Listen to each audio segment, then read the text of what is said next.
Hello everyone, and welcome to our show, where you will hear about everyday miracles happening in people's lives.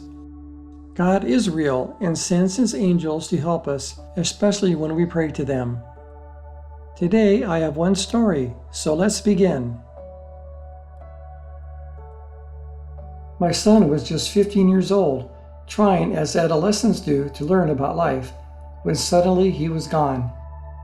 He and my daughter were driving home from a skiing trip at high noon on New Year's Day when a car careening down the highway crossed the center line and crashed head-on into their car.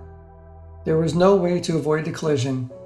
My son died several hours later of massive head injuries, and my daughter was severely injured with a fractured jaw and femur. Several hundred miles away, I had been getting ready to go skiing myself that morning, but was struggling with a strange and intense headache that had incapacitated me. Soon after, I was notified by phone of the serious accident that had taken place. I went into immediate deep mourning. Since I had started my own search for a deeper meaning in life, I was aware of the Hindu teaching that cremation was necessary to assist the soul in leaving this earth plane. I also had an inner sense that it was important to transform the body's organic substance into inorganic substance in order to release the bound energy and to facilitate the soul's passage into spiritual dimensions.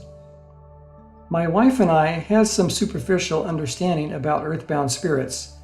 We were deeply concerned lest our son should be confused by the great trauma of a sudden untimely death and would be fearful of leaving what was previously familiar to him. We sensed that he needed our support and instruction to leave his body, our family, and the life he knew. I felt a compelling need to talk to him and to give him what I understood of the meaning and purpose of life and of the presence of angels. I wanted so much to offer my love to him in the midst of my sorrow and loss, which I knew was his loss as well. And this I did from my heart up to the start of the cremation. All this took place at the point in my life when I had limited outer understanding of esoteric teachings. Going on my intuition, but with deep inner conviction, I insisted on cremation within 72 hours, even though my son's body would have to be inconveniently transported several hundred miles. I also knew I had to go to a high place and meditate during the actual time of cremation. When it was time for the fire to start its transforming work, I said to him, "Goodbye, go my son," and loudly cheered him on to leave his body and enter the realms of light.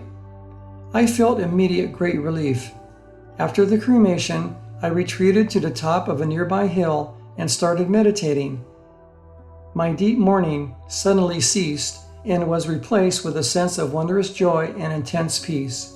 I was overwhelmed with the presence of a great energy and noticed all around me in the trees there were three-dimensional globes radiating beautiful pastel bands of light of all colors. Each of these bands were expanding outward as one sees concentric rings expanding from a pebble thrown into water, and streaming forth from the center of white light were rays, each moving outwardly faster than the spheres of color.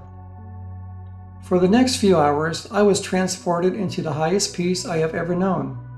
In that state, I could love every living thing. From that wondrous day forward, I pursued more teachings in Christian mysticism and related topics to gain a deeper understanding of the cycles of life, karma, reincarnation, the ascension, angels, and more.